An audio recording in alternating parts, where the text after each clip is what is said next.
What's going on, guys? This is Brian from Advancement Hockey Advising, and today we'll be talking about my typical daily routine. For some odd reason here, a few of you reached out to me asking, what's your daily routine? Could you make a video about it? And in all honesty, I was a bit surprised. I didn't think that you guys, which are all probably hockey players and parents, want to know what I do on a daily basis, but I'm more than happy to share with it if it's going to provide value to you guys. I think, in all honesty, it might not apply, like most of the stuff I do might not apply to your day-to-day schedules, but hopefully, I would say focus on what I do in the morning with this video, and also focus on the core principles I use to dictate my schedule here, what I really prioritize. I would say if you focus on those things, potentially you could take some value out of this video. So hopefully, this isn't a total waste of your time and you do get some value out of this. And I do want to mention here a disclaimer too. This is my typical day in a week, right? It's not every day that's like this. It's really, the days where I have freedom over my own schedule and I don't have any, crazy meetings or anything to go to in the morning or anything like that. But overall, yeah, it's going to be the typical day in my life, and hopefully you guys enjoy it and you get some value out of this. All right, now before we dive into my daily routine, as always, just a quick reminder to absolutely smash that like button. And if you haven't already, hit that subscribe button and notification bell so you never miss another video moving forward. All right, so let's dive in here. So typically I wake up usually around 7:30, I would say. And I almost always wake up naturally. The only time this doesn't happen is if I have a really early meeting that I have to go to, or things like that, class to go to, anything in those sorts. I typically try and wake up naturally as much as I can, just because it makes your overall energy and your mood so much better throughout the day. So that's like the one thing right there that I try and focus on. And if you guys can implement that in your schedule, if you have the freedom to, if you're able to wake up naturally every day, it's much, much better for you than having to wake up to an alarm, and it just boosts the morale, right? So that's the first thing. After that, I take about like 10-15 minutes to do normal, morning stuff, brushing teeth, all that kind of stuff, weighing myself. And then after that, what I do is, as soon as I'm done the typical morning stuff, making my bed, all that, I go right into a workout. And there's multiple reasons why I do this. One, I love just working out in the morning, getting it out of the way and feeling accomplished in the morning. That's a great thing. But the other thing is for health reasons too. If you work out in a fasted state, since I didn't eat since dinner time last night, I'm in a fasted state at this point. When you work out fasted, apparently it's got a ton of health benefits. I've done a ton of research on this. Apparently it does. I feel good too when I work out fasted. Just a great way to start the day. I want to note though, at this point in my life, I'm not doing any crazy workouts anymore. They're really like 30 to 45 minutes long. I alternate upper body, lower body, do pylos, all that kind of stuff. It really varies week by week. But I try to do like 3 to 4 a week, good solid workouts like this. And on the mornings where I don't work out, I typically try and at least do some movement in the morning. I almost every morning, I rarely skip this. I do some form of exercise for like at least about 3 to 4 minutes, something like that, just to get the blood pumping, because I think it's really important to start your day off with energy. So that's typically how I go about it, either a workout or some sort of a morning like wake up thing for a few minutes. And then after that, and I also too, I typically time it like the days where I know it's like really busy or I have to wake up earlier, I'll do those days as the non-workout days, right? The days where I have a bit more autonomy in my schedule, then I'll do the full workout in the morning and stuff. So that's how I kind of go about it. But I get that some of you guys, especially guys, playing on hockey teams and stuff, you don't always have that freedom. Sometimes you have to work out at night and all that stuff. It's fine. But for me, because I have that freedom, I choose to do it in the morning. All right, so once I'm done the workout, I come back to my apartment here. I lay down a nice mat and I do some stretches, some rolling out. And I also do like some mindfulness slash meditation at the same time. And this is I have to admit, I'm not like super gung-ho and super amazing at meditation and mindfulness and all that stuff. Some days I crush it, and then other days my mind kind of just wanders. I think it's okay, right? As long as we don't judge ourselves doing that. But I really focus on the stretching and the rolling out, because when I do that, especially after a hard workout, it just makes my body feel looser. I just feel better, and it's a great way to kind of continue into this morning routine. So that's kind of what I do. It's kind of like my time to relax, cool down, and chill pretty much. And then, so when I get to the shower, so the shower, as you guys know, if you've watched my previous videos and how to have more energy on the ice and a bunch of other videos I've done, I'm a really big proponent of hot, cold showers. Not just cold showers. I think we don't want to just torture ourselves, right? But I'm a big proponent of hot, cold showers. So what I do is I crank it on cold. I go in there for about a minute, usually a minute. I can't tolerate it anymore. I try and push as far as I can, and then I put it on warm, have shower, take about, 5 or so minutes to shower up and all that. And then before I get out, crank it on cold again. I try and stay there for another like, minute or so, and then I get out of there. And you really do feel amazing after this. Some people say there's scientific benefits, there's health benefits and all. Probably, I would say it probably does exist. But in all honesty, for me, it just makes me feel amazing when I walk out of the shower. So I do that. I feel great. So I'm definitely a big proponent. Any of you hockey players out there, or even parents, if you want more energy, definitely hot cold shower. It's a great way to start your morning. All right, so after that, once I get out of the shower, get dressed and all that kind of stuff, I have my breakfast. Typically, it's almost the same thing every single day. My girlfriend always harps on me for not changing it up, but I love my breakfast. So it's basically 3 eggs and a bunch of veggies in there. So broccoli, onions, spinach, green onion, all that kind of stuff, mushrooms. And I love my breakfast. I have almost the same thing every day, and I love it. It makes me feel great. So why switch it up, right? I probably should honestly switch it up once in a while, but it's very rare that I do. So I have that breakfast. Takes me about 30 minutes or so.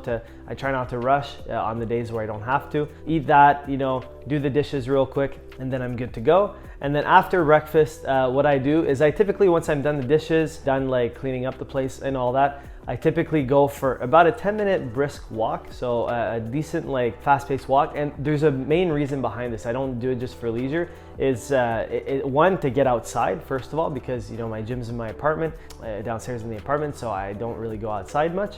Typically I do a lot of work from home, so I'm stuck indoors. So one, to go outside, I feel amazing when I'm out in nature. The mountain, I'm in Montreal right now, so the Mount Royal is just right there, so I typically go up there for about 10 minutes. And also the other reason is that I go after breakfast specifically, because if you take a walk or you do some form of exercise, light exercise, after you eat, it curves your blood glucose levels. So instead of having a big peak and a big crash, that afternoon crash, a lot of people have it. When you go for a walk or you do some sort of exercise, basically after you eat, you don't get that crash as much. So it's a great way to stabilize the blood glucose level. So a walk after you eat, I recommend to everyone. Honestly, it's a great way to go about things.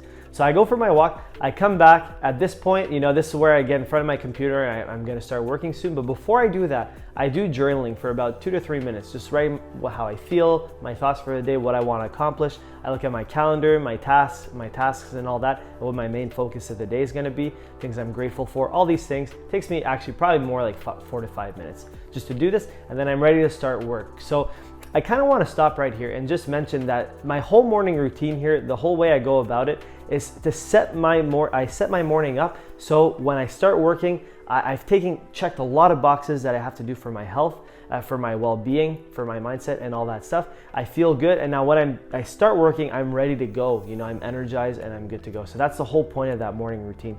Better for health, and I feel energized for the day.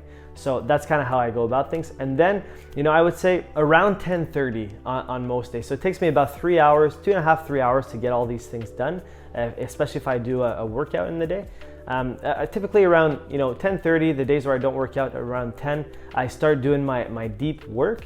If I have the freedom to do so. I do deep work for about 2 hours, I would say. That's usually my cap. If I go any longer than that, I start getting distracted, all that stuff. So I know about 2 hours is the time that I need to do deep work, like film these videos, write scripts for these videos, do some intense studying, all that kind of stuff, watching lectures and all that. I really take that time to do the deep work if I can. Usually that ends around 12 or 12:30, depending on the day. And then typically, after that, I would say around 1 o'clock or so, typically is when the meetings start. Meetings, phone calls I have to get on, projects that I have to do with classmates or projects that I have to do for our company here and all this kind of stuff. So I do all that. It typically, like, meetings go from 1 to 4.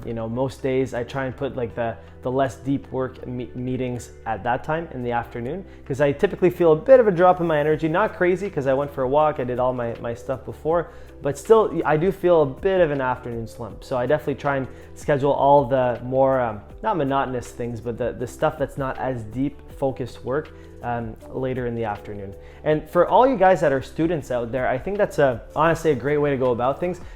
Pick the times where you're most focused and do your most challenging and focused difficult tasks during those times, okay? It's a great way to maximize your energy and when you feel best, and maximize productivity. So for guys that are in college right now, to maximize your time, optimize your time management and your productivity. Definitely a great tip to take on here. So anyways, moving on. After about 4 p.m., I'm typically out of meetings, out of phone calls, on that kind of stuff. If I'm away, I walk back home, right? Or if I'm at home, I'll take a quick break, something like that, answer some messages, texts, whatever. And then also too, I'll start diving into emails, so when you guys email us around 4 p.m., that's typically when I start emailing you guys back. You'll probably notice this. I typically answer emails and stuff in the afternoon. I forgot to mention, I do answer, I don't just do it once a day. Anything that's urgent, important, I do it in the morning after I do before I do my deep work and stuff. Overall, in the afternoons when I'm gonna do the bulk of my communication, emails, all those admin style tasks. And that usually takes me, depends on the day, half an hour to an hour. Depends on how many emails we get and how many people reach out to me, how many people want to talk to me and get a piece of me pretty much. If I have time, I might squeeze in an extra thing to do or thing like that, depending on how many meetings I had, phone calls, how much admin work I have to do. But typically it's pretty full and I don't have time. But around 5 p.m., that's when I know, okay, it's time to pack up, get ready for dinner. I start making dinner. It takes me usually 45 minutes, so by the time I think about it, I start making dinner, get in the process, plate it and all that stuff. I typically eat around 6 p.m. It varies day by day. Some days it's later, some days a bit earlier, but typically 6 p.m. is the average. So I eat dinner. I really try and take my time, 45 minutes, an hour to eat dinner, clean up after all that stuff. Once I'm done eating dinner, basically I clean up, all that kind of stuff, go for a walk again. Same idea as in the morning, curb that, make that blood glucose level, more flat, streamlined, not peak and valley, all that kind of stuff. So I do that. And then once I come back, so around 7:30, I would say I come back, I take my shoes off, whatever. And at this point, at night, this is where it greatly varies for me, honestly. It could be anywhere from, having fun with friends. Some nights I do go out to dinner with friends too, so skip the dinner part here, but having fun with friends, relaxing, watching a movie. I have to admit, I am guilty of overworking sometimes, and those nights don't always happen, even if they're supposed to. I try blocking it in my calendar so I make it happen. It makes me more likely, but sometimes things do come up. I do have to do more phone calls. I do have to hop on a Zoom meeting. I do have to do a bit of studying, stuff like that. So it does come up most nights, more than not, where I don't have fun and relax stuff, but I try at least a few times a week to have fun and really have some downtime. I think for anyone who's really busy out there, I'm quite busy, but everyone's pretty much busy, especially if you're a student athlete. I get how busy things get, but try and find a few nights a week where you can relax and have fun. It's very, very important because it's a marathon, not a sprint, right? So that's another thing I would take from this. And then usually 7:30 to 10:30, that's when I kind of reserve those times. And then once 10:30 hits, I have actually automatic lights in my apartment that I absolutely love. And they basically flash and dim, telling me, okay, it's 10:30. And once this happens, this is one thing I'm quite disciplined about. Once that happens, unless I'm out somewhere, there's a special event, anything like that, if I'm at my apartment relaxing or doing work or whatever it is, once 10:30 hits, I know it's time to get ready for bed, because I'm a big proponent of how important sleep is. And I think that going into bed at a consistent time is probably the most, if not one of the most important things. So I get ready for bed. I usually hop under the sheets around 10:50, usually no later by 11. And I'm usually, by 11, I'm usually asleep, in all honesty. It doesn't take me that long to fall asleep. I'm pretty lucky in that sense, knock on wood, that it doesn't that it doesn't change. But yeah, I typically get to bed around 11. And the reason why I do 11 is because for me, 8 hours of sleep is what I need pretty much to function well. And I like to give myself a little bit of buffer time. So 11, 7:30 is 8.5 hours. So if it takes me just a little bit longer to fall asleep, well, chances are I could probably wake up naturally around 7:30 again and do it all over. So in a nutshell, that's pretty much it for my daily routine. I hope you guys got some value out of this. I know it's like I just went on a huge rant here about what I do on a typical day, but I think, yeah, if you guys focus on the main principles here. So if you notice, I really focus heavily on my health. I really make sure I prioritize that because I think it's extremely important. If we're not healthy, we're not going to be at our optimal and we're not going to be able to serve others at our best. So I think it's really important, prioritize your health, yourself first, okay? And then you can do all the other work and all that stuff. But really make sure that you prioritize yourself first. I know some days it's hard, you can't always do it, but the most you can, try and be consistent and prioritize your health, and you'll go about and have a great day, a great week, great month, great year, and you'll just be healthier, more productive human beings. So in a nutshell, that's pretty much it, guys. If you guys like this video at all, feel free to hit that like button. If you're new here and you haven't already and you got some value out of this video, hit that subscribe button and notification bell so you never miss another video moving forward. If you have anything you want to talk to us about, anything you want to say at all, feel free to drop a comment down below or email us at info@ahadvising.com and I'll answer you as soon as we can, pretty much around 4 p.m. probably. So that's pretty much it for the video, guys. Hope you guys enjoy this more uncut style video. Thanks so much for watching, and we'll catch you on that next one.